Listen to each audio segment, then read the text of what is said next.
जीवन में किसी भी परिस्थिति को देखने के सिर्फ दो तरीके होते हैं, एक नेगेटिव और एक पॉजिटिव।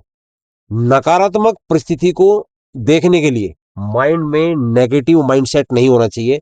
अगर पॉजिटिव माइंडसेट के साथ में भी अगर आप नकारात्मक परिस्थिति को देखेंगे, नेगेटिव सिचुएशन को देखेंगे, तो आपको उसमें सॉल्यूशन नजर आएगा। मैं इस कहानी को ऐसे बताता हूं कि एक गांव में दो साधु हुआ करते थे।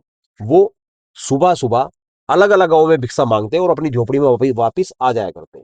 एक दिन जब वो वापिस आ रहे थे, एक साधु को पता लगा कि गांव में बहुत तेज तूफान आया है। वो भागा भागा जब अपनी झोपड़ी के पास गया, उसने देखा उसकी आधी झोपड़ी उड़ चुकी है। तो उसने परेशान होकर भगवान को पूछना शुरू कर दिया कि हे भगवान, हम रोज तेरी पूजा पाठ करते हैं और तूने हमारे बारे में जरा सा भी नहीं सोचा।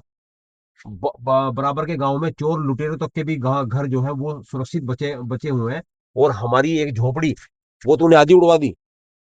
और वो मायूस होकर बैठ गया। तभी दूसरा जो उसका साथी था वो आया, उसने देखा कि यार झोपड़ी तूफान में उड़ गई लेकिन आधी तो बची हुई है।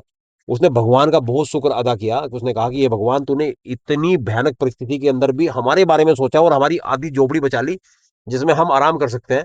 भगवान तेरा बहुत बहुत धन्यवाद। तो एक नकारात्मक परिस्थिति में भी उसका माइंडसेट जो था वो इतना पॉजिटिव था, उसने भगवान का धन्यवाद करा। और उस पॉजिटिव माइंडसेट के साथ में वो उसमें आगे के और रास्ते ढूंढ सकता है। नेगेटिव में तो एक दूसरा तो बैठ ही गया, वो भी बैठ जाता तो झोपड़ी उससे थोड़ी बनने वाली थी।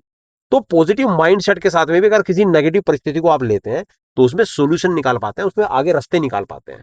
इसलिए पॉजिटिव माइंडसेट के साथ में रहें, रास्ते अपने आप निकलते चलेंगे। मेरी कहानी आपको पसंद आई हो, आप मेरे चैनल को सब्सक्राइब करें, मेरी वीडियो को लाइक करें। धन्यवाद।